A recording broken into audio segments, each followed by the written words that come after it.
I found a dead body. I'm going to use this really random example, but I found a dead body. This was 20 years ago. I was driving home from work at a shift at the pub, and I was going to my boyfriend's house and my car ran out of petrol. I had to walk to his house, and as I was walking, I found a guy on the side of the road dead. Now, there is so much to that story, but if you're like, I found a dead body, straight away people are like, what? Tell me more. What you want to do is like get it out, like what you want to say first. Write the email, even if it's like 3 or 4 paragraphs, too long, but get it out and then be like, what's the most interesting thing about... Hello and welcome back to another episode on the Beauty Industry Leaders podcast. I'm your host, Sammy Kennedy. Today, I am joined by one of the most incredible PR people that I have ever met in my life. She is a keynote speaker, a publicist. She is ADHD amazing. ADHD triple D. Just feel like playing at home. With the Dexies. And I'm on Dexies, yeah, medicated. And she also has this incredible mind which can see things out of the box. You've had an experience on Big Brother, you've done radio, talk shows, podcasts, everything you name it. What haven't you done? Do you know what? A lot of things. There's still so many things that I want to do. But isn't it funny how you're like, they be just one thing. Have you done meth? Have I done meth? Actually, yes. Oh. I'm from Bathurst. Oh, okay. Unhinged. I'm totally unhinged. But that's what makes me me. Fair enough. As long as you're not doing it now. No. I haven't for a while. Well, how's that for a start? But do you know what? Like, I think so many people when we're introducing ourselves, sometimes it's like, I don't know who I want to be today. And I think that's okay. Like, there is many parts of me as who I'm a mum as well. I'm a wife. I'm a best friend. I'm a daughter of someone who, with my dad right now going through dementia, like, we're all so multifaceted. And I hate that when they're like, so tell us who you are in one sentence. And I'm like, I ain't got time for that.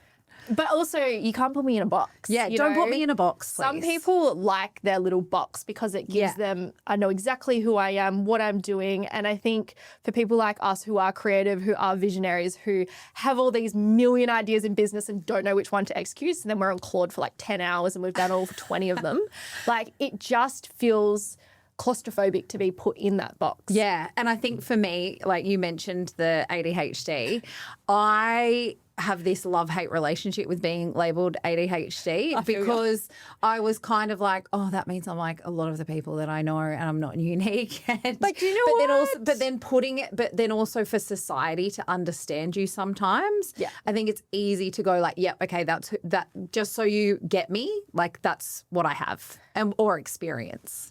One of the funniest things that I've said on this podcast is that every single incredible entrepreneur I know is somewhere on the spectrum, whether they're autistic or they're ADHD or they've got Asperger's. Like there's just something that is not normal that allows them to be incredible at what they do. Like Elon Musk, he's definitely somewhere on the spectrum. But you know what? I reckon everyone is...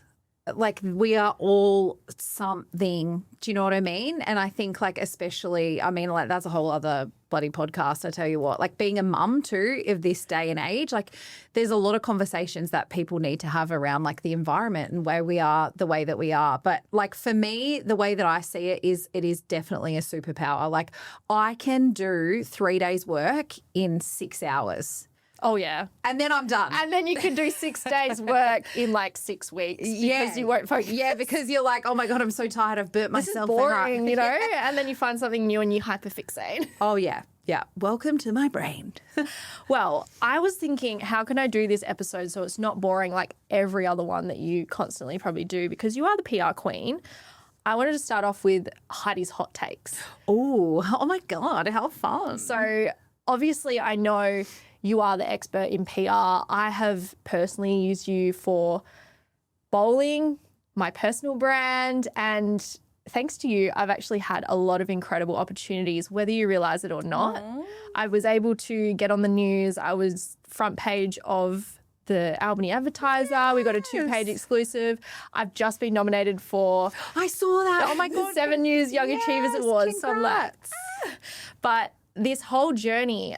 it made me realise how important it is to actually learn how to pitch yourself because you that one PR day that I did in person, that shifted everything for me. And I roll my eyes every time I get a message saying, I want to come into your podcast. I'm like, yeah, you need to go to see Heidi because that ain't it. Well, that's what you need to write back. I'll pay you an affiliate.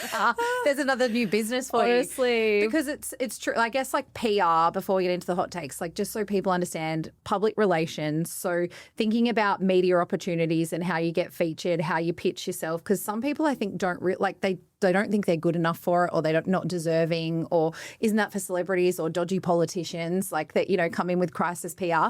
It is for actually everyone, and it does come down to being how you put yourself out there, how you promote yourself, and how you pitch yourself. Totally. And also anyone has the opportunity to do it.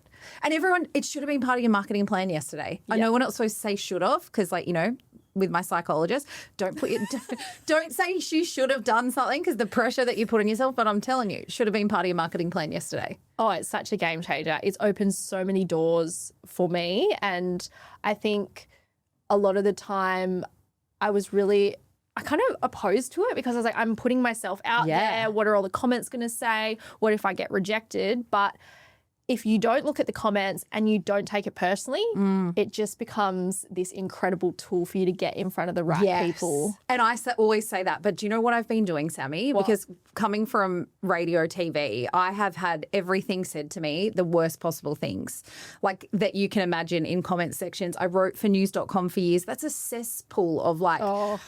people that have no lives. Like TikTok, you you go over there and there's going to be See You Next Tuesdays. But because I'm about to release a podcast that I know what disappointment feels like. I know what nasty comments feel like. I've been training. So I've been looking at comments. I'm like, send me the nasty comments. That's how I'm getting myself prepared for what's to come, because for so long I feel like I've been avoidant, and that helped, like when I was a brand new mom and like, where my energy need to be for him. But now I'm like, oh no, I'm ready. Bring it. And that's how I've been training. Well, the advice you gave me was don't read any of the comments, let a friend read it, and if they can just filter through, they can give you a little TLDR. So. Well, because some people aren't ready for it. Like, you got to think, I've been in training for a long time. I started my breakfast radio career in 2010. And so, and I've traveled all around the country working in radio, TV, all of the things, Big Brother, written for articles. So I have had, like I said, every single thing, the worst possible thing I've thought about myself, and then someone else saying it. But I know when people come to my PR day, that's a big thing for them. They're scared of rejection. They're worried what people think. What are they going to say in the comments? Blah, blah, blah, all this shit. So I'm always like, stay away from them. But I've got some clients who make the best reels and content from them. So I kind of just say that to begin with. And like I said, for me, it really helped me for a long time, avoiding the comment section. Now I'm like, if I want to have the biggest podcast in Australia and then, for women around the world, I've got to be ready for people not to like me and to say mean things, because that's the way the world is. But also sometimes it's like getting a bad review. It's the way you respond. Like if you hit it back with some humor, or you show that it doesn't take power over you, they kind of go, oh. Yeah, like what the hell? But the truth is, and this is what I fully believe, is that a lot of the time I've already probably had that thought about myself. And I think that's what's the scary thing sometimes. Because they're confirming it. Because they're confirming those beliefs that you may have had in that self-doubt moment, or like, your dark shadow. Like someone might not think I'm that friendly because I was an asshole back at school. Yeah, that's probably true. You know what I mean? But it's like, oh my God, it's like you're exposed. It's like they're reading your inner dialogue or feelings that you've had. And I think that's what's the scary thing sometimes. And then I think too, it cannot be that, but you start to believe it because you're not, you're not trusting yourself. It's such a fine line between having so much confidence and belief in yourself to the point of not being a narcissist, and then the opposite way of like taking everything everyone says on board and becoming a complete pushover and just spiraling. I've been all. I've been all of it. But you're wanting to step into the delusional stuff, right?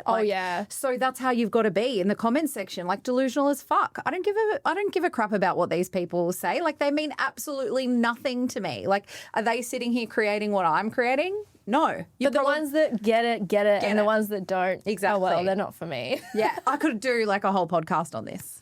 Well, back to the hot takes. Yeah, back to the hot takes. Sorry, 10 minutes later. Number one, I want to know, what are your top 3 channels or platforms for PR and why? I guess it depends. And I know we spoke about this at the PR days. Like, I'm big on intention. Yeah. So there is such a spiritual side of me that a lot of people, I don't probably share a lot of, but I'm super intentional. And I also want you to be super intentional. Like, honestly, everyone should be on every platform. That's the truth. But we ain't got time for that. And then also, not every journalist we might align with, or, you know, we might not always agree with the views of these certain platforms. But podcasting is definitely a way to PR yourself. This right here is a way that I always PR myself. When I know someone's got a camera in front of me, they're going to give me some reels. They're going to give me 40 to 50 minutes. Like, this is a great way to pitch yourself and PR yourself. So podcasting has to be not on your own. Because like here right now, I'm borrowing Sammy's audience. Like, that's what I'm doing. And I know that there's people out there that haven't met me yet. But if they're on my audience, they've met me. You know, so podcasting, number 1. 2, I love traditional media. Like, I love it. And that's like TV, radio, magazines, newspapers. Like, people are still buying them. And we have this buyer's psychology. Like, it's we have this psychology of we pedestal people that are in the news. Oh, or yeah. Radio. Like, when people used to come on our radio show, their friends would go, "Oh my God, you're so famous. You're on Heidi, Will and Woody." Or, "Oh my God, I made the news. Like, you're so famous." Or, "You're on the front page of the newspaper. Oh my God, you're a big deal." That we're programmed to be like that. So I love traditional media. And so I love magazine covers, and I think it's a great way as long as you leverage it. And then the third thing that I always say is like your own platform. Like, so if you're going to do all these things, how are you going to leverage the fuck out of it on your own platforms? Totally, because it all does feed into each other. 100. And if you don't have that foundation, you waste so much time trying to get all the exposure, and then you have nowhere to leverage it. Yeah, like everyone, like if you have a email marketing, then, you know, always like when you've been, say, on here, I'll be like, great, I'll turn this into I'll probably transcribe this whole podcast. I'll get Sammy to, and then I'll turn that into an email and I'll send it to my list, and then they can listen to it, but also pulling out the hot takes. Like, how can I create content from this and give myself that credibility? And then if I was in the newspaper, like, go buy, like, film yourself, document yourself like a Kardashian, going and buying the newspaper, then sharing that, then putting that at the top of your page. And then also, then if it's a great double page spread, it should be on your website. Like, everyone leads with credibility. If you didn't know, like every coach you look at, every business, every brand, they all lead with credibility. And so if you can borrow someone else's to leverage them, like that's what you could, you know, do to change the game. Totally. I love that. When you're hosting these VIP PR days, what is the most common misconception that these people have when it comes to PR? Do you know what? I think because I am a little bit, I guess, had an awakening and am a bit conscious, it is sometimes feels like a contradiction that I play in the media still, because I remember all my very conscious mates when I was working in breakfast radio that they were like, oh, she is, you know, on that side, like, you know, puppeteers from above, like a lot of stuff about how the media is with narratives and all that kind of stuff. But when I was in the industry, and this is why I love it so much, like I was just Heidi Anderson trying to fucking make a cool breakfast radio show and be entertaining. I wasn't open to any of that, like that they were talking about. And so I think I get a lot of people that are like, well, I don't trust the media. Like, the media gives me the ick. Like, oh, news is all bad. Like, do you know what I mean? All of those kind of thoughts that we have, or even me, like this was 100% one of my beliefs.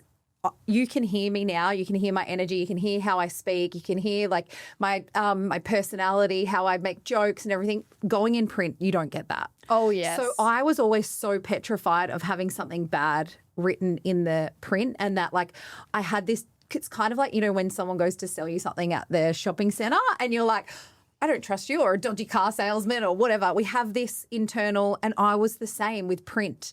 So I was really scared when anyone ever interviewed me. And so I think a lot of people have these misconceptions. And this is why I talk a lot about intention, knowing where you want to go, building relationships with the journalists, with the hosts, like knowing that they've got your back and that they're in it for the right reasons too. Do you know what I mean? Like, and then also sometimes you might get a shitty headline, but the article might be great. Like, that's the truth with Daily Mail. They've written some like crazy headlines for clickbait, but the story in it is brilliant. And my mate, who's the journalist, has written that, but the editors decided the headline. Learn to play the game.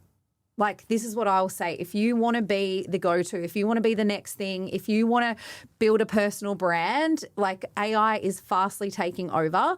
People with credibility, especially borrowed from the media, you will be miles ahead of everyone else because you're the real deal.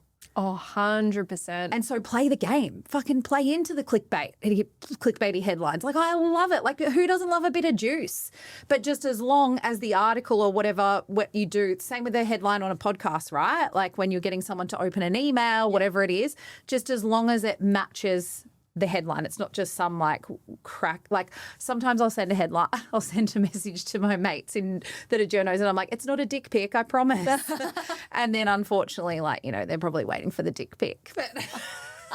But just to get their attention. So you got to just grab attention. Yeah. And like there is the trust economy as well. So like they're the misconceptions I think that people have. And you'll know, like, what did you experience when you came to the PR day?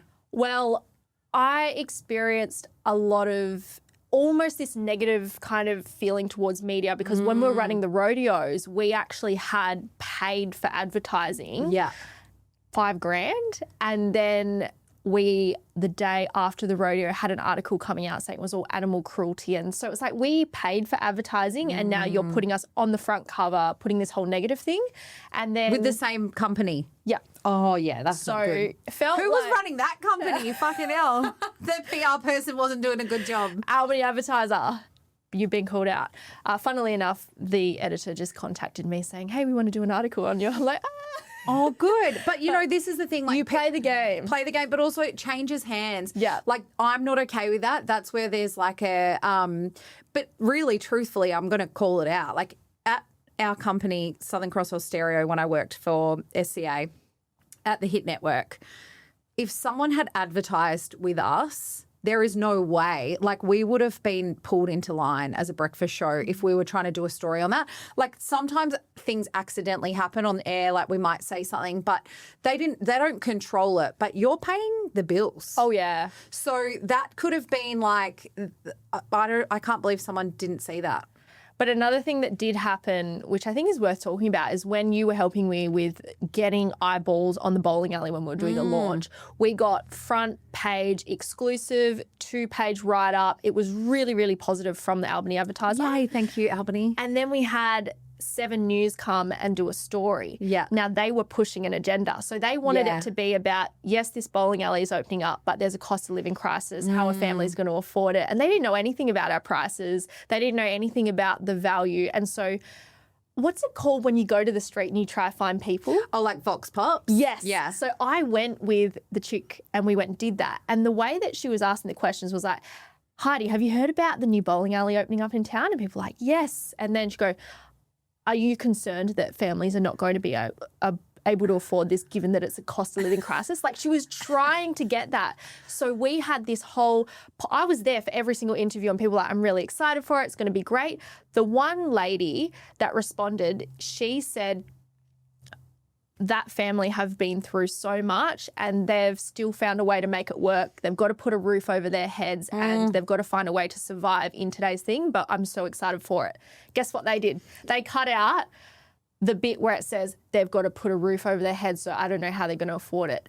And they made it sound like that's what she was saying about people who are going to come bowling, not our families. Yeah. So she got really upset and wrote in the comments section.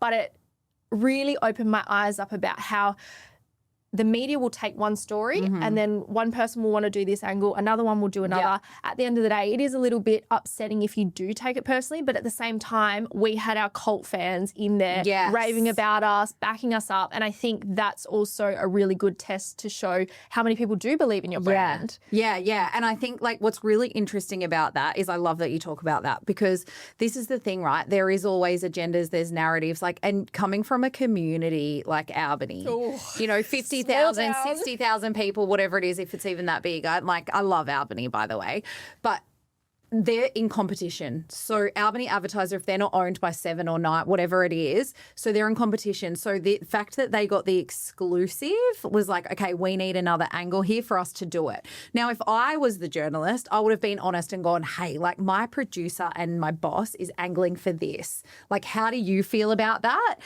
Because do you have any other angles that we could run with? Do you know what I mean? So like, that's where, like, for me, it's like, but then sometimes I'm also like, YOLO. yeah, Figure it out. It's good okay. like bad publicity is good publicity. Like I do believe that you can swing stuff around and own the narrative, and that's what like we talk about super fans like Kyle and Jackie O, who just split up. You know, the biggest radio duo in the whole of Australia. Like the biggest payday for those two. It's heartbreaking from a radio person like me because I'm like, they were our mum and dad. Like they're our idols, you know, and I know them both. Like and. They have gone out and Kyle, everything he's done since has been all about the fans. And so they are fighting for him, like you said, your cult followers and fans. And this is something that I think we worry about sometimes is when we put ourselves out there that we won't have our backup team. And this is why community is really important and like always putting your fans first and building those super fans. So I mean, your experience, I love that you're just like dust it off and like carry on because like that's great, but you own the narrative on your page. Like, but you actually educated me first to not read the comments, to not make it mean something about you. And, you know, at the end of the day, some people are going to love you, some people are going to hate you. Yeah. It really matters to you what you think about yourself and the people that you love and care about. Yeah, exactly. And the truth is you'll be old news tomorrow. 100%. Like it moves so fucking quick, especially now with social media. And you got to think about the content that these, you know, hosts, producers, everyone have got to put out these days. Yeah. This is why I always say now is the most important time to get PR and probably the easiest if you do it the way that I teach you. Yeah. Because they're producing so much that the news cycle is really, really quick. So if you're getting cancelled one day, you're probably good in 48 hours. I always someone think else will about be this. cancelled the next day. Like, remember that footy captain that was like cheating on the wife with the best friend, and then it was like, okay, we've got the Epstein files coming out, but now we've got an award. It's just like boom, boom, boom. You know, I actually forgot that we had a war going on because that went for 2 weeks and then it's like, now we don't hear about it. Yeah, now we've got fuel and then fuel this and that and blah, blah, blah. It's just overstimulating to the point where you're like, whoa. And especially now with social media. And this is the thing, right? Like think about traditional media as well. The reason why it's not dying is because they have podcasts, is because they have content that they're building on social media. So if you get on, say, Albany Advertiser, they might then share it on their Facebook page, that one part that is literally got 200,000 followers. And then it's like, bang, all those shares, and so even more eyeballs. So it's not just about, because most people aren't probably watching the news anymore as much as what they used to or buying the papers, but how are they leveraging it, and then you're leveraging off that. Like that's what you've got to think. Well, we just had a video go up on Great Southern about Brucey Brahman at the beach. And so there were all these videos. Yeah. There was these videos of him there, and then we didn't realise how much it was getting repurposed. And so I had people coming up to me at the coffee shop saying, hey, Sammy, I saw your bull on the news. And then he was in America, he was in Hong Kong. Like people took that and then it became part of their news. So it's just crazy how viral those moments do become. Yeah. I really want to know what's the worst mistake people make when sending pictures, because you've sent out so many pictures, and I know that this gets your back up when you see a bad one. So lay it to me. But also, can I just say I've fucked up too? Yeah, 100%. And the fact is I kept going. Yeah. And I think this is the biggest thing that I want people, like I want you to fuck up. Like we're all going to fail. We're all going to send an email where we say the wrong name. Done it. When you're like copy and paste, send it to that person, send it to that person, and then you're like, fuck, I sent the wrong email, like to the wrong person. I've done that. Yeah, same. Sure. And then I sent a pitch to a kids spot about one of my clients, and he was a bloke. And then I didn't really look into, the journalist at the time. I didn't really do my research, which is one of the things that I teach, the formula that I teach now. So I just really want to asterisk caveat. Is it caveat? Is that Caveat? Yeah. Caveat? Fuck. Me trying to be all smart and shit. But I want to say that because the only reason why I've got where I've got to is because I've continued to push myself through when I've fucked up, when I've sent the wrong pitch, when I've done every mistake that you probably worried about, I've already done it. Yeah. And so I also think that as you get to know journalists, you get to learn what they like as well. And so you don't know that unless you continue to pitch to them, right? Because they're not going to tell you in the first one. The first one's about getting their attention, sparking curiosity, and not projectile word vomiting all over them in one email. Hello, I've done thousands of emails like that. So just so you know, I've got ADHD. Sometimes I feel like I've got to give you every bit of detail. But what you really want to do, the best pitches will grab their attention in the first, the email, the headline. If it's a video, you'll grab their attention some way in a voice message. So you want them to be like, oh, tell me more. That's what you want them to say. You don't want to give them everything because they ain't got time for that. They got hundreds of emails. So press releases don't really, if you've got a book, sometimes they might ask for a press release. But the truth is they don't really read them. They'll only ask for them if they've got to quickly print them out and get the hosts or whatever on TV to quickly have a scan. So you want it to be as exciting, grab attention as it can. And then the thing is, say my mate Matt Tinney from Sunrise, he just loves a voice message. That's the truth. He doesn't fucking got time. He's producing their own show here in Perth News. He doesn't have time to read a big email. So he wants 1 to 2 sentences. And then also how is it related to the day-to-day now? What's trending? And I always say chuck some stats in there, do some research. But probably the biggest mistakes are not researching the journalist or the outlet. So say if it's Today Extra, right? Can you go back through, which is a TV show here in Australia in the daytime, can you go back through and look through their Instagram or on TV on Channel 9, what they've had, what guests, what they've been talking about. So then okay, yeah, they are my people. Or actually, no, that's not who I want to talk to. I think mine's going to be better for online written article for Mamma Mia. So this is why when I teach people the 20-20-20 formula, it's all about research first, then you write. So you put together your pitch, you do your video, whatever, and then the final thing is pitching. With this podcast, yes. I've had some people pitch to me. Yeah, tell me what have they said? Some of them are like, I want to come on, and that's it. Literally. I mean, at least they grabbed your attention. I want to come on, and I'm like, no. And then the other one is when they are like, I've got this product and I want to talk. And I've said, we're not a sales show. We talk about business. Yeah. And so it just shows that if someone hasn't done their research, if they haven't listened to an episode, if they haven't made the effort to understand who your audience is and how they can help, then why am I going to waste my time with you? Yeah, the best thing you could do is if you want to come on Sammy's podcast is listen to a couple of episodes, 100%. Get the vibe. Also check, do they even do guests? You know what I mean? I have heard this. And I've done this, I've fucked it up.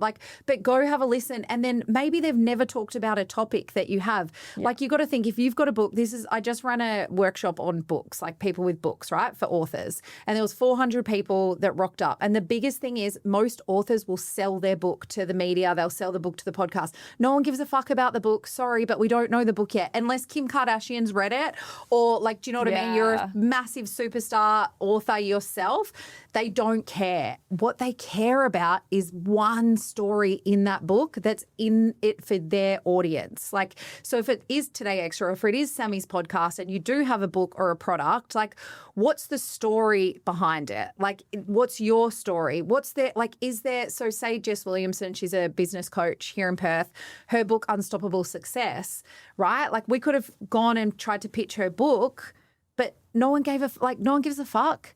But her story, and one just story in there was like one day she couldn't even pay for a $12 parking ticket. The next day she's got a 78K payday. You know, so people are like, what? Tell me more. Like, how did she do that? Like, Yeah. And then becomes her story of how unstoppable success. So can you see how people go like, oh, right. It's not the whole turn like a chapter or one story into your actual angle and your pitch. Yeah. And then just for an example of another one whilst I'm on it is Simone Heng. She's an international global speaker. She's one of my good mates. We've worked in media together. She actually got told, she wrote a book on loneliness. She's had a lot of trauma, a lot of grief. And she was told she didn't look lonely enough when she first was releasing her book. We did her book 2 years after we pitched it to the media, and she was just flown to the UK to do Good Morning Britain and that kind of stuff. And we positioned her as the expert on loneliness with her book, right? So not a story, but positioning her. So what tips can she give to people on Loneliness Week? And then thinking about the calendar of the year, you can Google, like, what is today? Is today donut day? Like, I don't know. Can you Google it now? Like, what is today? And then you can create content for them about today or mental health week or fertility week or, do you know what I mean? Like, there's so many conversations that they're having around these calendars. So don't try and dump the product at Sammy or like, you know, like if you're going to do that, think about what's in it for Sammy. What's in it for her audience? My audience, 100%. My audience don't want to be sold to. They don't want to have me bringing this person on. Like, I've never taken a paid guest on. And I know some people do, but I believe that the power is finding these people that you truly align with. You know they're an expert at what they do, or they have a story that's really going to connect and resonate with the audience. Yeah. Which now I'm like, okay, as someone who gets pitches and also sends them out, it's really changed my perspective because I'm like, what would I hate to receive and what would really spark my attention? And when you can kind of go that way, you're like, oh, okay, this is a good pitch. Or like, don't bother. So what sparks your attention? I think when someone's listened to a podcast episode and they've got a complimentary angle. So I just recently had someone who it was not a guest. I always say like tell the journo that you love one of their articles. Yeah, that's it. But it means that they've looked into you, right? 100%. Yeah. I had one guest, Isla, she came on and she spoke about what it was like falling pregnant and then hiring up this staff member to take over her clients, and then right as she's about to give birth, the chick goes, I don't want to work. I've got this other job opportunity. So relatable, I think, for so many people. Literally. But then this other chick came to me and she said, I listened to that episode and I loved it, but here's what I've been experiencing. I had a team and I had to let them go because I'm trying to do IVF and my stress levels were too high and my doctor told me that I can't do this. So it's like, cool, for those people who are struggling with that problem, they're going to really resonate and connect. But also how many women are struggling with fertility, they're going through IVF, they feel so alone. And I'm like, that's going to connect in with my audience. Now, whenever I have someone say, I could talk about anything, I'm like, that's not helpful. That's actually not a good selling point. I want to know, are you the expert at something? What is the value that you can provide? Has there been a significant event or challenge or tribulation in your life that you've had to overcome? Yes. What did you learn from that? So my next question for you is, what makes a scroll-stopping hook or an email opening that you're just not going to let it go to junk? You know it sparked that curiosity and you're like, tell me more. Is there a dick pic in here? No. That classic headline I use for my mate. It's like, promise it's not a dick pic. Do you know what? I've actually just created a little ChatGPT for like hooks, like for people to, I did see that on your website. And this one's a hook bot, like just to nail the hook. Because the truth is most of the time, and this is how I want you to think, because when we're trying to write, like think of yourself on social media as well, right? We're told to stop the scroll. We're told to like write the perfect hook. If you write from triumph to fucking transformation in a headline, do we speak like that? No. Like delete that. What the fuck? That's like, but this is what ChatGPT and everything is like, giving us these vague phrases. And so what you really want to do to stop someone, most of the time, the truth is that the hook is already in probably the email that you've written. It's already in the post. So we spend so much time trying to get the perfect hook at the start that then we don't finish what we need to write. So I would suggest write what you need to write. Write the post on social media, write the email pitch, do the video, right? And then you'll find the hook buried in there. And it's like that moment that's like, so say for me, I'm going to use this really random example, but I found a dead body. Oh, yes, I have seen and that one. I genuinely, and you're like, what do you mean? Like, you want to ask more questions, right? That's the ending of the story. The guy's dead. Yeah. This was 20 years ago. I was driving home from work at a shift at the pub, and I was going to my boyfriend's house, and my car ran out of petrol. And then I had to walk to his house. And as I was walking, I found a guy on the side of the road dead. Now, there is so much to that story, but if you're like, I found a dead body, straight away people are like, what? Tell me more. Okay? Yeah, like, okay, so you want people to be like, oh my God, what the fuck? Oh, please tell me more. Oh my God, I see myself in that. Like, Yes. holy shit. So for me to find a dead body, that was pretty fucked. That was Yeah. pretty confronting as an 18-year-old who was petrified of dying. But what you want to do is like get it out, like what you want to say first. Like write the email, even if it's like 3 or 4 paragraphs, too long, but get it out and then be like, what's the most interesting thing about this that's going to get them to open? And then you can highlight that part and then chuck that in the heading. So don't bury the fucking lead. Okay, so based on everything you know about me and what you've Yes. seen over the years, can you give me like 3 hooks that you would think Oh, of? that's like saying I can talk about anything on the podcast, but give me talk to me about your podcast and say so one of the workshops I'm working on in June is I'm going to teach coaches how to turn their podcasts into media and get media attention. So talk to me about, I'm going to gold mine here. Okay. And this is what you should be able to do with yourself. Just purely by practice, like you can do this. I've taught myself to do this over the years, like obviously working in radio, TV, all that jazz. So what's the most downloaded podcast that you've had on this? Oof. Ooh, the profitable pricing one for my solo. So people don't know how to set prices. They're not making money. They're like basically barely surviving, which is so relevant to what's going on right now, right? Yeah. And I've just built an app that actually goes and does all the profit Of course, pricing. yeah. She's got 50,000 things ongoing at once. Hey, you use a profitable pricing calculator. It's so good. I still use it. I'm gonna get Okay, you the app. So right now we're going into tax, the profiting calculator. What did people say to you about the episode? I had no idea that that's what I had to do.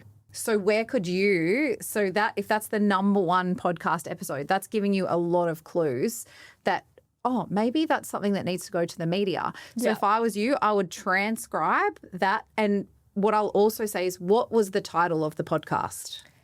The pricing pandemic, 6 steps to setting profitable prices. Okay, yeah. So a little bit boring, but like people obviously could see themselves in it was SEO friendly. Yeah, but that's what I was going to say. And also you can see that on like Inside Small Business. Yeah. Right? Like because you've got the formula there, the 6, like so people know what to expect. And I could talk about the 400 plus businesses that I've done with. I can count on 2 hands how many of them have actually been profitable. Yeah. which Well, is a even me, big like my red flag. agency, it was like once I was hiring all these people and we did it, it was like, Bye-bye, that's profits. why I stopped it. And like, do you know what I mean? And now it's like rebuilding myself. It's like knowing where the profit is and how I can bring that in. After my tax bill that year, I fucked myself. Oof. And so that's another story for another day. But can you see how it's like the relatable stuff? So there's a couple of angles in there. The first one is it's like what the headline that you had obviously got people in. Yeah. So think about that could be a headline for Inside Small Business. And then what do they need to know about like in that? So what I would do as a really quick hack is I would transcribe that podcast episode. Already got it. Yeah. And then I would turn it into, I would go to Heidi Anderson's pitch bot. It's $147 at the moment plus GST. I would go into there. I'm glad you're adding GST. I know. Finally, I learnt my lesson. See, and so then it would actually pull together a pitch. For you, and then you wouldn't write the article, but you would be pitching to Inside Small Business and saying like, this is the issue that I see out of 400 businesses that I've surveyed and worked with. 3% of them are, because like right there you've got stats. Yes. So to make it newsworthy, it's tax time. Like how can you not make the same mistake that you made this year and actually become profitable? And then think about the women that we're speaking to too. Like a lot of us feel so much shame. I felt so dumb because I had to bring my husband in and sit him down with our accountant and be like, and he, like for him it was, he's not a businessman, but for him, he just understood the foundations so simply.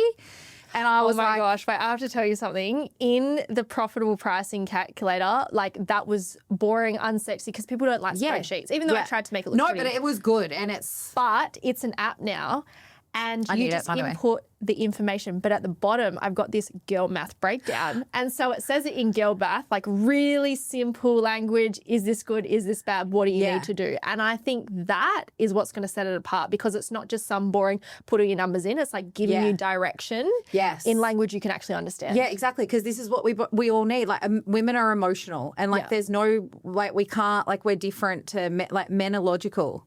And like this is why I hate to say it, a lot of my girlfriends who are fucking brilliant coaches, their husbands are running the businesses behind the scenes and they're the front door, you know? Like that's the truth. But they're good at brand, they're good at creativity. Oh my God, they're so good at all of the things. But when it comes to like and you know, I won't put everyone in that box, but like a lot of the people, the women I know, like we do because it's like we're so creative, like you said. Okay, so the app, like then I would be PRing that now. Yeah. I would be like thinking about what I'm doing with that. Like there is a lot of chat around girl math, this, like that kind of stuff. But you know what I mean? Like your podcast episode has given you the biggest clue. Yeah. That's what people need to hear. That's what they need to do. So transcribe that, put it into a pitch bot or put it through whatever, Claude, whatever you want to do. And then it's like, okay, where is this? Like that is, you know, Today Extra as well, TV.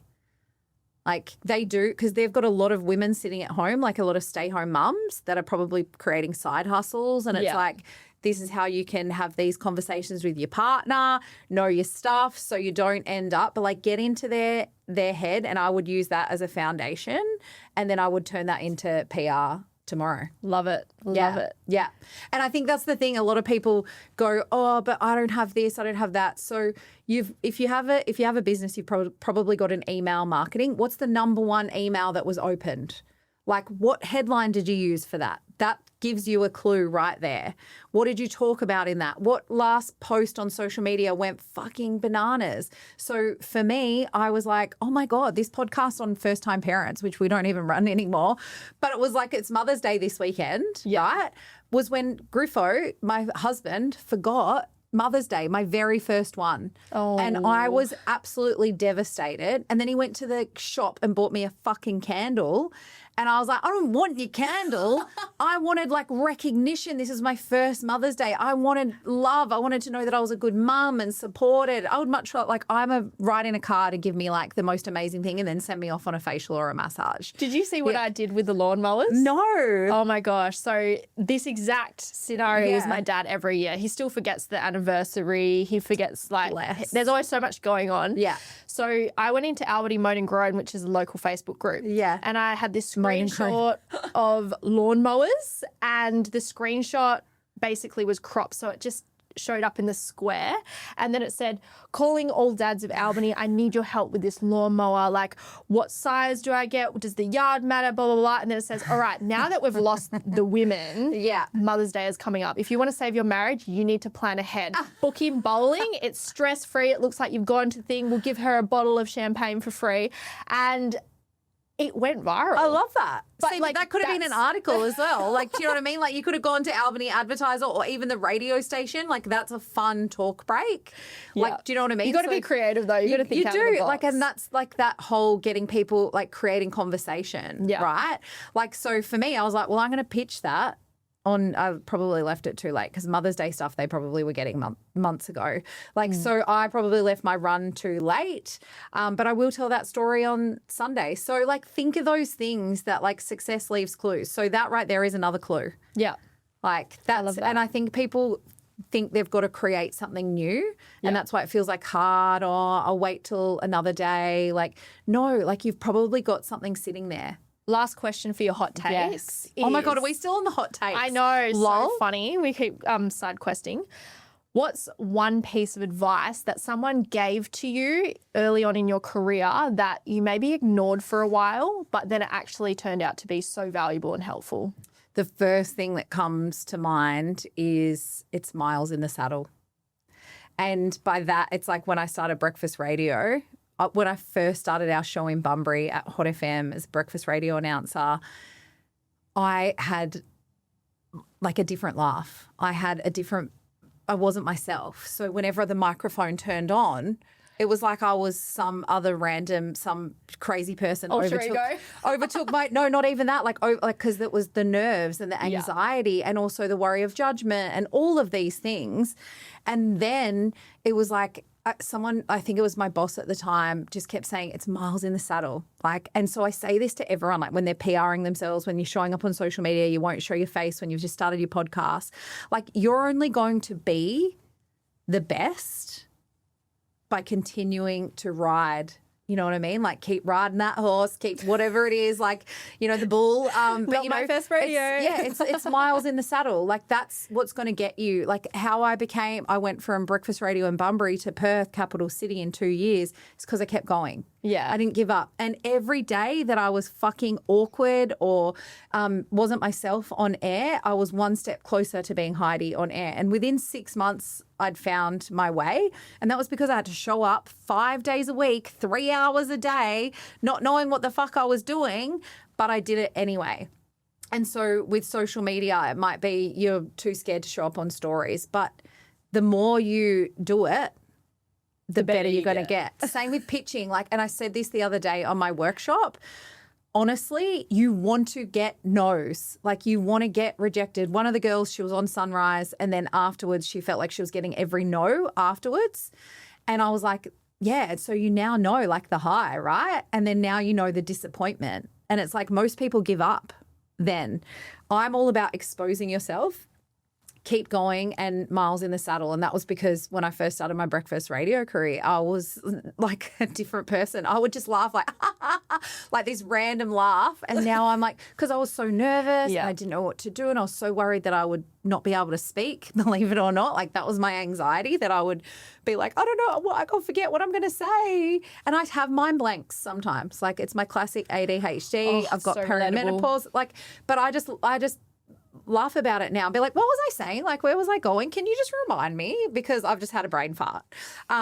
And just owning that. And I think that goes for pitching, that goes for your business, it goes for everything. And I had to remind myself of that just recently. I just had my two biggest keynote speaking gigs for Bankwest and Allianz Insurance. So they were huge. And they were huge because I pedestaled them at being huge. Did you pitch to them or did No, they came through the speaker bureau that I'm with. And Speaker bureau? Yeah, the speaker bureau. So through the speaker agency. But for me, I had to practice every day to be able to do my keynote because I've winged it. That's the honest truth.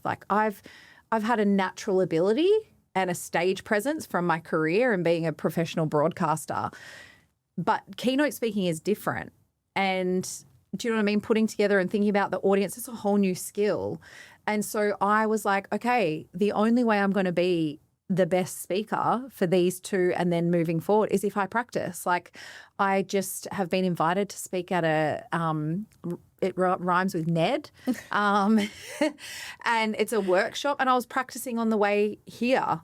Because, do you know what I mean? Miles in the saddle. I do feel that though, because sometimes before a podcast episode, I'll be doing my makeup and I'll just start talking as if I was answering questions or asking questions and just getting in the zone. Yes. Because the more you practice, the less you fumble your words. Yeah. And I found in the early days, I used to do 150 retakes for that first 2 sentences of this podcast because I was such a perfectionist. And people go, oh, you speak so well. And it's like, trust me, I think we're all so hard on ourselves. Yeah. One thing that I wanted to do differently with today's podcast is to do a live build out of a PR strategy because a lot of the time you hear all these tips and tricks and PR this and that.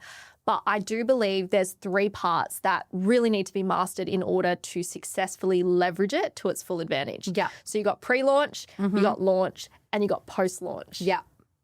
I find most people that I've spoken to, they have an average pre-launch, they go hard in the launch phase, and then they don't even leverage the post-launch to make that create future opportunities. Yeah.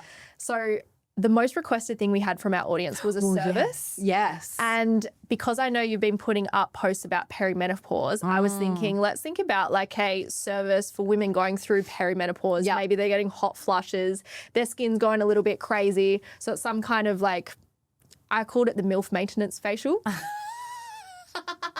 Well, just that in itself is PRable. Like the MILF maintenance, like radio stations would literally be gagging for that. See, well, maybe I should be trying more PR things. I feel like they're all in here and they just don't make it out there. Yeah. But like, do you know what I mean? It's like those conversational things. Okay, so we're doing the MILF Ma. Pre-launch, we've got this MILF maintenance facial. What things do I need to have set up in my business? Well, see, this is the thing. I don't fully believe you need to have a landing page. You need to have, people will say to me, oh, don't I need to have a social media? Don't I need to have a website? Don't I need to have... No, I had none of that when I started PRing myself. And I built because you got to think, right? Like, yes, there was somewhere I needed to send them for my radio career. That was our radio show. Yeah. But so I don't fully believe that. Other PR agencies might say that's, that you need to have all these things set up. But I actually don't. Like, if you want to build awareness, it's maybe not always about getting the traffic to begin with. It's just getting the awareness in someone else's audience. So say if that what was it? The MILF maintenance. The MILF maintenance. Like, tell me a little bit more about the MILF maintenance, can you? Well, tell me more about your problems. On perimenopause. God, where do we start? So I was up till 3 a.m. on Tuesday, and then you've got to do life. Like, you have insomnia, my skin, I've never had issues with my skin, but I'm starting to get psoriasis. Yeah. Your hair falls out. Oh my gosh, you put on we really weight. do not have a fun ride as women. You don't. And there's a lot of stuff around, why is it that we are much younger now? I think it's that our mums, there was no conversations happening. So they just had to get on with it. So there's so many topics around perimenopause. Maybe it's just you're coming in, you're really needing a place to just calm down, relax and switch off, if you can even do that. Yeah. And then you want to get on top of your skin concerns. You feel like you've woken up and aged overnight, all these different things going on, whether it's redness or breakouts or sensitivity. So what I would do is say this business is in Perth. Yep. And say they have a beauty, it's a beauty place in Perth. You will find it hard to, you got to find the happy medium where it's content for a radio show, TV, and not salesy, you know what I mean? And product placement. So what I would personally do whilst we're building this together is, one, I would document everything so that you've got footage. So if you do get it on TV, if you do get it on radio, if you do get it in a magazine or whatever, you've got some behind the scenes of building it, talking about it. But then also you should be using that on your all your marketing and everything anyway, ads, all that jazz. But what I would do is I would go to market and I would be like, okay, so who is in their 40s or 50s in Perth that is talking about perimenopause? And I would look for influencers, so @ Heidi Anderson. I would look for people who have written books on perimenopause. And I would think who's talking about it on social media. So there'll be kind of the influencer side, one bucket, social media, author, influencers like Heidi Anderson, and then authors. And then I would go okay, TV, radio, Kimber on Mix. She's one of my old radio sisters. She's in her 40s. She would 100%, now I don't listen to the show, so I'm not sure if she's talked about it, but she would 100% be having perimenopausal stuff. So I would clock in. Has she talked about it? Is she sharing it? Nat, who is on Nova, she's, I think, in her 50s. Love you, Nat, if you listen to this. But this is how I would be starting. Tracy Vo, she's just gone through, she's just had her baby. She's about to go back to 9 News as a new mum. Has she talked about any of this? So that's how I would be doing my research. And then I would also be finding journalists for STM magazine, all of the things in Perth, and I would be who has written about perimenopause or menopause or in the beauty section or whatever. And then I would send them a MILF, some kind of how can we grab their attention? Something that captured my attention the other day was actually seeing the divorce rates. They are so high with women going through perimenopause. Oh, yeah. Perimenopause, menopause, like whatever you want to call it. Yeah. And so tying that in, and then it's like you need to come in to get that self-care. Well, so I just did her book's called Wendy Talks About Menopause, and we just did like a whole bunch of stuff because the divorce rates are so high. And so for her book, we targeted like her and her husband, like were doing the thing together because he's like stayed with her because he took her to therapy and was like, we're going to get divorced because like this fuck is crazy. So that's why she's written the book. So we did play into that kind of stuff, and that makes it news and trendy, right? There is a lot of conversations going on at the moment. So that's why I'd find someone that's talking about it and then bring them a new angle, which is like, say for Kimber, it's like, well, then how could they make that content on air? Like, because that's funny, like the MILF, I mean, she's not a mum, but like she's a stepmom, like the MILF angle. Do you know what I mean? And so on radio, they might start to play with like, what does a MILF mean? Like, do you know a MILF? 13, 10, 60? Like, do you know what I mean? And so then you let them create the content on the show. Maybe you might pay for an influencer like myself or someone who's written a book to do a behind the scenes of the MILF maintenance. And then that's how I would spend the research phase, so I kind of put it into 3 blocks: research, writing, and then pitching. Yeah. So another thing would be if there is someone writing for STM that's beauty and all that kind of stuff, like how they probably get hit up by plenty of beauty therapists. Like they've got products, they've got this, like, because everyone thinks they're changing the world, and you probably are. But like, how can you get the people that matter to get your message out there? So say, for example, one of my clients, she does flowers and she does these amazing bouquets, and she had this really cool story. So we sent the journalist the flowers. People who ever got my attention in breakfast radio, they sent me something. They didn't send me an email that was fucking boring. They sent me something in the post That's so true. that I could physically open, and then I would always call them, whether they made it to the show or not. I would always call them and thank them. Yeah. So they either got on the show or they built a relationship with me. Because it's funny. I've built a relationship, but I still don't get on the show. Like Matt's like, not that angle, not that one. Yeah, he's like, but I don't think you're for this. And then he's like, this is who you need to contact. So it does work out. Yeah. And that's what I mean. You've now got someone who literally pushes you into ideas, who's in the media every 100%. day. So I would think for that, then like, how can you grab their attention with the MILF maintenance? Like, so and that would be you going deeper on like how, like, what could you send them? Do you know what I mean? Like, there's so many things that I've been sent and I've sent myself to get people's attention. What would you like to receive, Heidi? Well, that's the thing. Is it like something to do with hot flushes? Like, do you know what I mean? Like, could you send them a bottle of water and like as a bit of a joke and be like, this isn't going to help you at the night time? Like, do you know what I mean? Like, but that's like the those face ice cube things to cool down. Like, but do you know what I mean? Like, so that kind of stuff. And then I would like, with regards to that, then I would go, okay, all you need is one yes. And then if it's something that's like really interesting like that could get people talking, like, because MILF means mother I'd like to fuck. Like, that's what a MILF means. Like, do you know what I mean? Like, going through perimenopause and menopause, I probably don't feel like the mother I like to fuck. I also have thrush, and I also have no libido. So do you know what I mean? Like, so then there's conversations around that. And it's like, well, how are you going to get my libido back with this MILF maintenance? Yeah. You know what I mean? So there's like the hormone supplements or something. Yeah. But like, so do you know what I mean? And then it's like, you just need one really interesting angle to come from it. And it might be that you have to test a few of these differently. But I would always put influencers and authors, like people who are passionate about these topics, coaches, like they're the people, like maybe it's not traditional media. Maybe it's, you going on social media and finding like 3 authors that have written about menopause. And then you're like, okay, how can I align with them? Because they've already got the audience. Totally. And then that's how I think a lot of people think PR, it's just traditional media, and it's podcasting, like, and new media. That's what I talk about, which is socials and all that. And then there's traditional. With this, sorry, because I'm like, do you need a budget?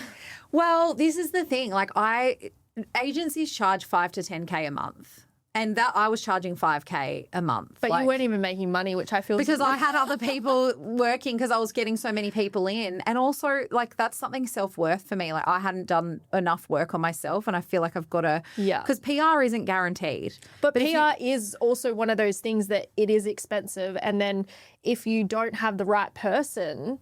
Yeah. Like, I know you get incredible results. You're so But I won't connected. always get results. Like, that's the truth. Like, not everything will work. But some people will spend 30 grand and it's like, it's not going anywhere. Yeah. And it's like, see, that for me was what do like you where I do? couldn't let go of it. And so then I would bring someone else in or like, you know, and we would brainstorm or whatever.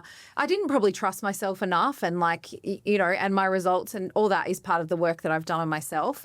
But I would say, like, that's true. A lot of people pay 5 to 10K a month and then they're like, what the fuck? Like, what are they even doing? And I don't even get the relationships. I don't even, all of that kind of stuff. So I would say do it yourself.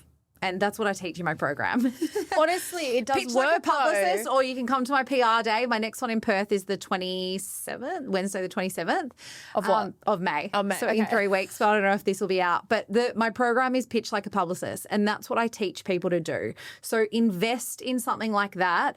I give you direct access to all of my contacts, and I give you direct access to me to workshop that stuff. And then I teach you in the modules how to do it. But even if you were ready for an agency, I would say educate yourself on PR so you understand it, so you know to ask the right questions. You can say to them, well, so yeah, what are you doing? And can I do this? Because a lot of the time agencies, they'll try and change who you are. They'll go with their angles. They'll go with just their contacts. And when you get to do it yourself, it's a shortcut that you get to learn. Like I've spent 20 years working it out and now I've got the formula and I know what to do and I've got the contacts. But even if it's not me, find someone that you can learn from. And then if you are ready to invest on that higher level, you know exactly what they're doing. And then you can also be like, hey, can you show me that pitch just so I can check and see if there's any way that I can think of it differently? Because the truth is no one will sell your story or you better than you. I wholeheartedly agree with everything you're saying. And I feel the same way about social media. Don't outsource it. Yeah. Like learn it, understand it so that if someone's doing a good job, you can recognize it. But if they're doing a bad one, you can cut them off. Yeah. Because if you don't have any idea about anything, you'll just keep handing over those dollars, hoping that something's going to work out when maybe they're not the right person for you. Fuck, I've done it for so many things in my business. And like, where do I even start? Like so many things that I'm like, why the fuck did I spend money on that? Because I think I did that with coaches because I didn't believe in myself. Yes. You know? And same. And like I've got I'm in 2 great coaching programs. And then, you know, one of the things that I'm on my own development journey at the moment is like discernment and going like, okay, they're there for advice. And it's the same with me when I teach people. Like I'm just giving you advice. I'm not telling you exactly what to do. Like sometimes when I'm adamant because I'm like, I know this will fucking work. Like I'll really try and push you in that direction. But at the end of the day, we have to trust ourselves. 100%. And that's the work for me. I'm having my psych appointment this weekend about that. Yay. But yeah, so do we need to workshop that anymore? We've got MILF that. maintenance? What about the pitching side of things? So how are you thinking about, okay, who do I pitch to? How do I pitch? So it's getting intentional with the platform, the person. Yeah. So the same kind of thing, like when you're in that research phase, like I said, if you're going Kimber at Mix, if you're going Nat at Nova, if you're going Heidi Anderson on Instagram or one of the authors or whatever, consume their stuff. Know that they've talked about it, know what they're doing, and then grab their details. How are you going to contact them? And start building your own little list as you do that. And then when it gets to like the writing phase, that's when it's like thinking about those outside the box ideas. Can I send something? Can I do this? Oh, I've already got their address. Like most of the time, buy the fucking paper. Like people literally go like, how am I going to get their details? If you don't buy, like if you buy the paper, you'll see that most journalists will have their email or their Twitter, X, whatever the fuck it's called, like in the newspaper. If you go on LinkedIn, if you literally just Google it, like they're online, and then start writing that down so that when you actually pitch, you've got everything ready to go. And then again, probably buy my pitch mod or come into my program. However, if you're not there or you don't have time, you know, you want to do it with your own team and you think you're right on your own after this episode, then I would think like, how am I going to really grab their attention? Do I send her a video message, Heidi a video message? Do I send, I listen to Kimber on radio, like thinking about it, she's audio. Like, do I just send her a voice message? Yeah. Do I send the show an email with a personal video? Like, how can I grab her attention? Can I send her that thing in the post, the STM contact? So think about how you're going to do it. And then that goes into the pitching phase, which is the other part of the formula that I teach. And then always follow up. If you're not following, like most of my yeses for pitching come from a follow-up. How many follow-ups though? Because sometimes it's like, I know you've gone, okay, do like 5. Yeah. And then other people are like, oh, I don't want to do more than 2. You know, when do you know to not be a stalker and what's okay? Don't be a fucking pussy. Like, just send the message like again and again. But I would stop at 3 or 4. And I know most of my, and there's an art to it. It's not like, hey, like just blah, blah, blah. Can you bring it in a new angle? Can you be like, hey, I don't know if you saw this in the news, but I did send this pitch last week. This is happening in the news right now. It could be something really, I'm sure you probably missed this because your emails have blown up. And then what usually happens if they've noticed your 3rd or 4th email, even if they say no, they'll send you an email back and be like, hey, this is a pass for now. Like, you'll get a lot of passes. They'll say, so do you reply back to the same email thread, or do you send a new 100%. Unless you're like, oh, shit, I don't know if I fucked that pitch. Sent the wrong name. Or whatever, then send a new one and send a freshie. Yeah. But, like, honestly, most of the time, and this is the thing, I just had one of the producers from Today Extra in my program. So that's what I give people access to contacts. So sometimes they don't even need to pitch in an email. I literally bring them to them. What she said is some days it might just be, it's not personal, but she might have just had to say no because she's had so many emails. She probably didn't even read it, but she's like, hey, not right now, because she's hoping that you're going to come back. Or what they do is they file stuff. Like, one of my clients was 2 years after we sent a pitch, she was contacted.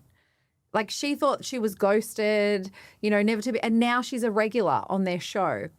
So I think the thing is, like, follow up 3 to 4 times and make it like you could add a different line in there, or like, and I always say, okay, this is the final message I'm going to send. I'll take it as a no, but I'll be back in your inbox soon. Have a great day. So they know, like, you'll come back. You're coming back with something new. And then if you do get a no back or a not right now or a question, that's the start of a relationship. You just say thank you for your time. Yeah. And like, but also just like, oh, cool. So if this wasn't a yes, like, would you be more interested in this?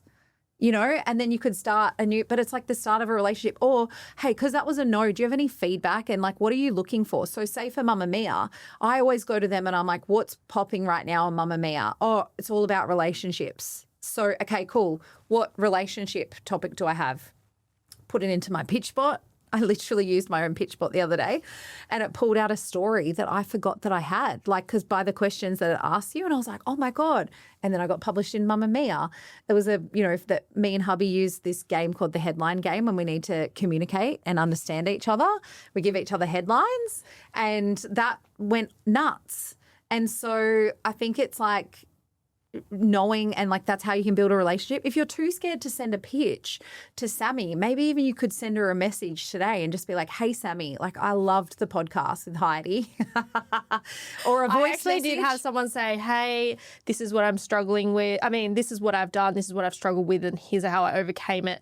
I recently attended Heidi's pitch day. So I was like, interesting.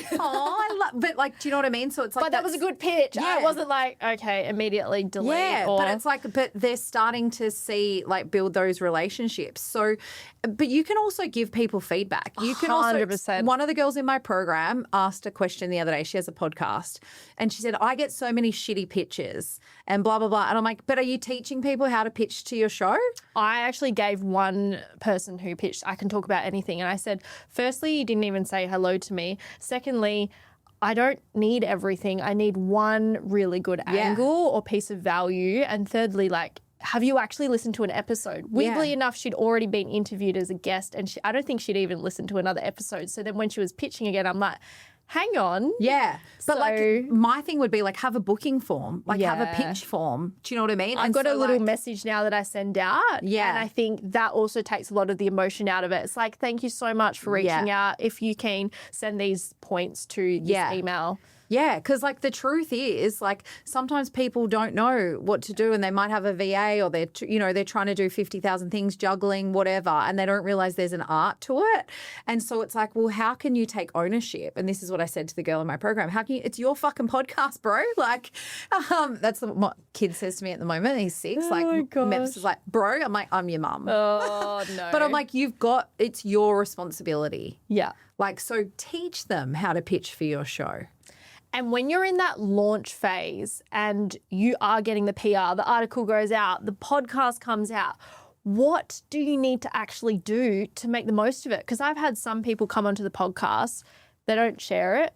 Oh, God, they're doing themselves a disservice. Not even you, but like themselves. But then also other times, like I've had media and I've gone, okay, cool. I'm going to leverage this in my next awards application. I'm going to put this here. I'm going to go to that person. So like, what do you do in that launch phase to make the most out of it? Because it's a lot of effort sending out these pictures and following up. You want to make the most of it.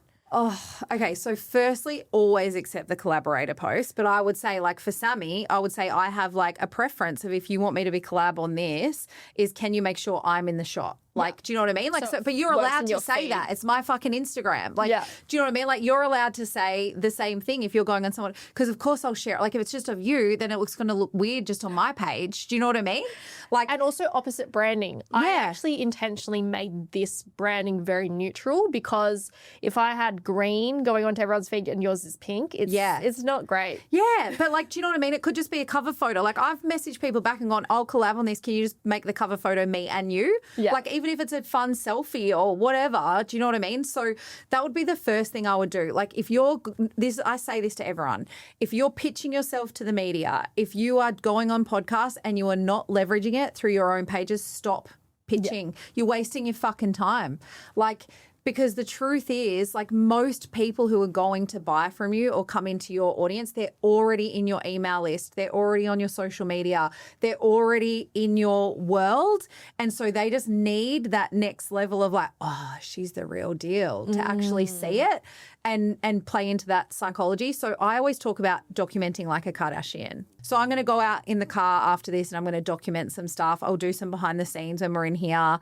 Like, if I've got time in between you and if you're not doing another guest, like I'll do some socials behind here. So then I've got some stuff. Yeah. And then I've got it, right? But if you're, like I said, the same thing, if you're pitching to a newspaper tomorrow, Sammy's going to pitch to the newspaper for the MILF maintenance, then document that. Like, I'm about to send my pitch and do it, and this is what I've done and blah, blah, blah. Like, take everyone on the journey with you. They like want to be in your corner. They're your, but it's also really advertising your thing at the same time. We did that for Wild West Bowling. Yeah. We documented the entire build. We had 5,000 followers before we even launched, and that's why we were booked out from the moment we opened our doors. I think this is actually a really important point to speak on, because there's a lot of new businesses, there's a lot of new product launches, services, like so much is happening in today's world.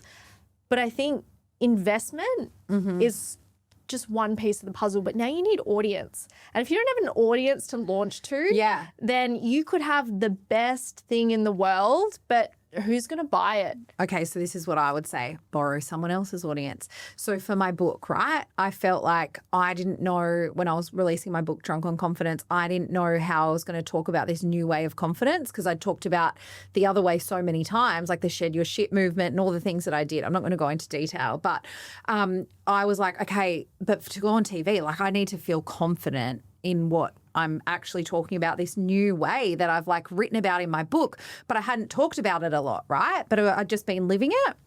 So I went on podcast after podcast after podcast, 20 plus podcasts, and every single one I got closer to what I was going to say when I pitched to the media. I also, success leaves clues, anything anyone was sending me about the podcast, I was like, okay, that's something that's relatable, this, that. So I was kind of doing my research whilst I was doing it. Where I fucked up was I didn't give the host a link to my waitlist for my book. Yes. So do you know what I mean? So you've got the bowling alley or you've got the MILF maintenance, whatever. Go on the podcast, like building this MILF maintenance. Go on perimenopausal podcast, menopausal podcasts, and then have the waitlist to be the first to know, to be the first to know, to be the first to know. Because, you know, everyone's always like, oh, it's in the show notes, but like I just had my Instagram. They're going to forget about me when my book comes out in a year. But if I got their details when they were feeling it in the moment, then they could have been the first people I sent my book to. So I think that's the way that you can start to think of leveraging it without having your own audience. And then the big thing that I'm super passionate about is own your own narrative. So say if you got front page of the Albany Advertiser like you did, then everyone's going to be coming to your page after that, right? Like on your bowling alley. So I would have jumped on there with your dad. I would have jumped on a live with Bruce, and I would have owned the narrative. Like, Or, you know, when it was on 7 News or GWN7 or whatever it was, and they talked about like the cost of living, like you could have got some of those Vox Pops and put it on yourself. Like, do you know what I mean? And like, hey, actually, you know, love Channel 7, like, you know, new contact, but they probably like, you know, changed the angle a little bit. I did a podcast episode about it. But and do you know what I own mean? it. Own it. But like in that moment, and then so people come, and then also like, do you have an offer for them for the bowling alley right at that moment? Like, meet your dad, meet your mum. So then instantly they've seen it on the news, they've come to the page and like, oh my God, I love those guys. Like, and then it's like, cool, I'm going to book in. So I always say like, own the shit out of it. And then you go to every landing page, every website. What do they lead with? What's right at the top under their banner, as seen in? Yes. That's so simple. Get the logo. Yeah. Wherever you were, pop it on there. And then I always like on the front page of mine, you know, my website, I have one of my favorite pieces of, you know, to camera was when I was on Studio 10 and I got everyone in their bra and undies and we were swimming at the beach and I did a 10-minute live cross and I was in my element like on TV and it was funny and there was a crazy moment that happened where one of the girls as we were running to the beach, she fell over live on TV and I'm like picking her up and that's a huge piece of credibility. But anyone who comes to my page to see me, they know my vibe. Any media, when I pitch again, they're like, oh, she's good talent. Because what you want, a producer, a TV person, whatever, you want them to go like, oh, she's good talent. Yes. Or he's good talent or they're good talent. And by that, I mean that you can hold yourself, you can have a conversation, you know how to talk. If you're pitching for TV and you don't have anything to camera on your page or a live or anything, like you're probably not going to get it. See, I've had a lot of yeses because over time, I've become the easy choice. Yeah. And what I mean by the easy choice is professional branding images, a bio, podcasts that they can binge watch and see that exactly what you're saying, how you speak. If you don't have those things, sometimes they might be like, yes, but if it takes too long to get all that information to them, then you shoot yourself in the foot because they haven't got time. So as you start to think more about your PR journey, it's great to build up a folder. You've just got everything ready to go and you can add in new little snippets, videos, photos, headshots, update your bio regularly. Like don't send one that's like super irrelevant that you used 2 years ago and you've achieved so many new things. Yeah. Like I always revisit and just go, okay, cool. How can I improve this? Yeah. And I think maybe you could be my VA for my PR assistant, like get me organized as well. I'm like such ADHD, like, oh, well, who am I today? I'm going to make something up. Like, but yeah, it's like being prepared, like you said, having photos, having yourself to camera and then like, just like, if you're not going to cheer about your appearance on TV or on radio and make the collab post or whatever it is or share the article, like you might get your next article because you've shared it on your stories and it goes nuts because it's got so many hits. They're like, we're coming back to her. Yes. Like, so share the shit out of it. That's all I'll have to say. Like share the absolute shit out of it. And so we've shared the shit out of it. Mm-hmm. What are the opportunities that can come from this PR? Well, sometimes the opportunity might come straight away. It's blown up online and then a radio station sees it and then everyone starts talking about it and it becomes this trending topic. It's happened, you know, like, and then it's like all of a sudden what used to be the project at night time has called you because they've seen you on Sunrise in the morning. It's blown up in the day on news.com, done all these things. And then it's like, oh, well, we want to get her on here and we want to get them, you know, on this station and this radio station. And that can just happen organically. Yeah. That doesn't happen all the time. I reckon probably 5% of people that I've worked with, that's happened. For me, it's happened to a few things because I've got the credibility of a media, you know, media experience and things that have blown up. They do seek you out though sometimes. Oh, like yeah. When I got selected for Miss Universe, I was in the Albany Advertiser. Then I had GWN come to me and they found me on Facebook, sent me a message, and then I was on Perth News and it was like, whoa. Because what they do is, say for me, like I got asked to go on the project to talk about not having a baby number 2. And that was 3 years I shared that article, like a written article for Mamma Mia 3 years before that. So when they find a topic that they want to go all in on, they'll research through TikTok, they'll look at all the places. Now, if you've already sent a pitch, where's the first place they're going to look? Their own email, their own inbox.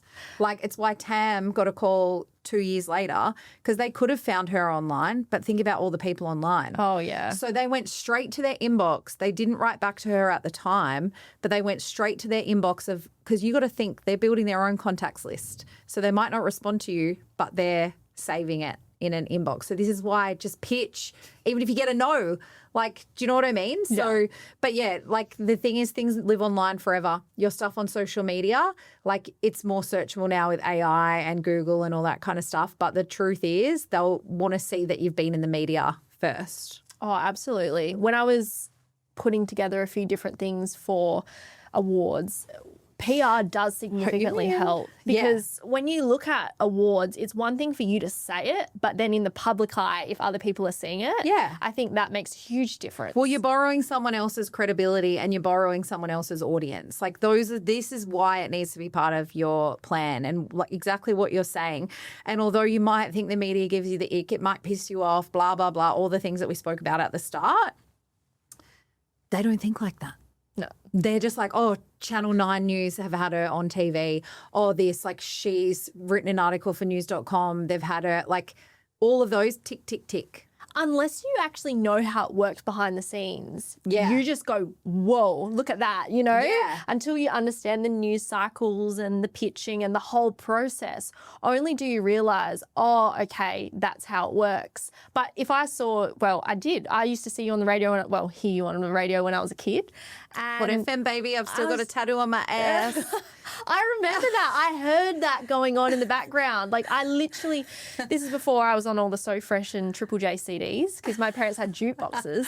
But I just remember those kind of moments. And then when did I meet you in person? Tim and Steph's wedding. Yeah. And I was like, what? Yeah. And then you start to realise all these people are just people as well. Yeah. And I think you put them on this big pedestal, but when you meet them, you're like, they were down here and they just kept trying. Yeah. And they kept building. And it's like, if they can, why not me? 100%. And the other thing is just like the amount of reps. Like you've just put in a considerable amount of reps over time and time. And it's like, how can you fail if you just keep trying? Yeah. And like I always think this is my mindset is I've been rejected before. I know what rejection feels like. So sometimes that sucks. However, every single awesome opportunity for me has come from probably most of the time a rejection.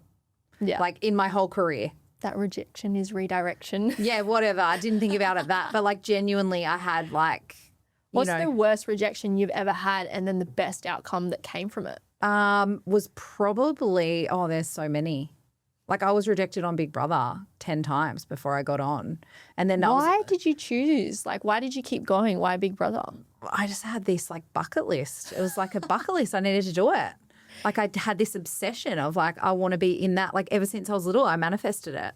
Is that still a thing, Big Brother? Yeah, they're bringing it back. Wow. Yeah. I know Love Island is now the thing that everyone's kind of on. I but I'm know. just like, it's like everything so against what trash. I believe in, but I can't stop watching it. Yeah. I feel like that whole thing with Love Island is just going to, it normalizes bad dating behaviors and people to stay in these like toxic relationships. But then it's so clickbait. Everyone's like, I don't know. I will I'll have a conversation with you about this and offer you my perspective. The thing about Love Island, reality shows, Housewives, any of those is they have to have communication afterwards, right? To stay together in these houses, you have to confront stuff. You have to be confident. You have to use your voice. A lot of the time we don't do that. They would have just been ghosted on social media, whereas they've got to step into this. Like I'm obsessed with the human behavior of it all. Yeah. Like that's why I watch everything like that. But they always have the same story arc. They know their characters they need. Think about that. And I want everyone to think about that. Why is Love Island, Maths and all that so successful? Because they do the same thing over and over again, which is what most ADHD people don't do and which is why most of us fail in business because we try to do all these different things when we could just follow the same thing. Yeah. But that would be boring. I know, right? But also it's not. Like people love it. Before we wrap up today's episode, do you have any last words of wisdom or a piece of advice that you want to share? You know, like my whole philosophy is exposing yourself. You know, like that's the whole thing. Like I do exposure therapy, which is like literally what they do to overcome anxiety, phobias, fears. And so one of the things that scared me, as I said earlier, is that I'm going to die. Have you practiced dying? No, we're all going to die. But if you can, like one of the things that you can do to actually live your life and to achieve your goals and your dreams and everything you want is to imagine yourself on your deathbed. And are you going to sit there and be like, oh, fuck, I worried about like what I looked like on the beach that day. No, you're going to be like, oh my God, because you didn't give a fuck about what you were wearing, or you're going to look back and go, oh my God, that moment with my family when we watched the sunset, I will never forget that. Or I went for this and I had the best fucking podcast in Australia. And like I got to speak to these amazing people. Like that's the shit that you're going to lay on your deathbed and think, right? Not like all the stuff that we worry about that lasts, you know, that feels so big at the time. So one of the things I did, and like it was following this death doula, was just thinking about like, what is it like when you get to the end of your life? What are you going to remember? What are you going to be proud of? Who's going to be there?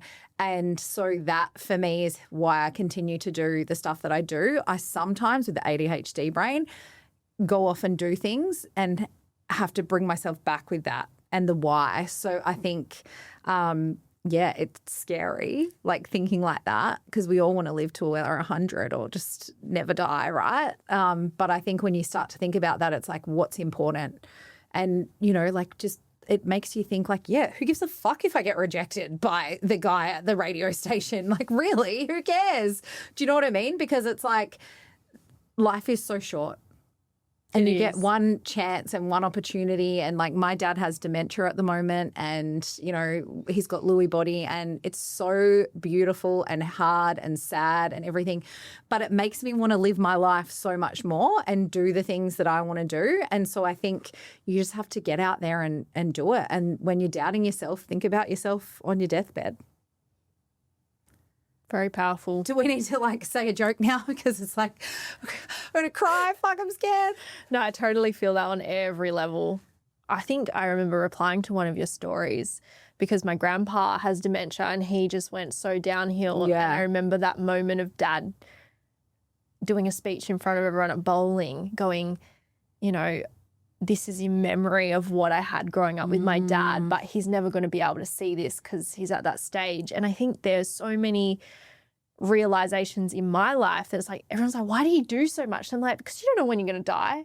Yeah. And also secondary, you don't know if you're going to remember it. So I love documenting it and I love looking back on all the memories, the videos, the podcast, because those are pieces of information or our experiences that we get to relive. And this whole thing about your memories are not actually the memory of the time. It's your last time remembering a memory. Yeah. So if you don't look back on things regularly, then you start to lose them. I think all of us can, instead of just trying to live in the future and getting so caught up in that, like be in the moment and be present. Yeah. Yeah, like you have been for listening to this podcast. 100%. Totally not distracted by anything else in life.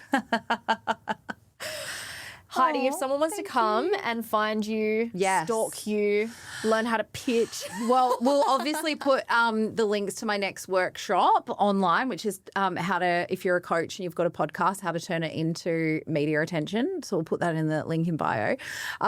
You know, what is it? Link in episode. Show notes. My brain is like, we're switched off now.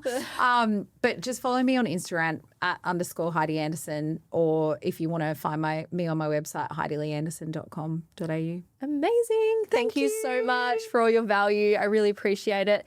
If you've loved today's episode, please leave a comment on your favorite key takeaway and make sure you subscribe to YouTube because we're trying to grow this. Yeah. And like, do you know how hard it is to grow a podcast? So please subscribe. It shows your support, but also it means that Sammy can get bigger guests, have different opportunities for you by subscribing and being a fan of the show. 100%. I really felt like Diary of a CEO. That was like the whole wrap up. Don't just say like the subscribe thing there and be like, like own it, subscribe.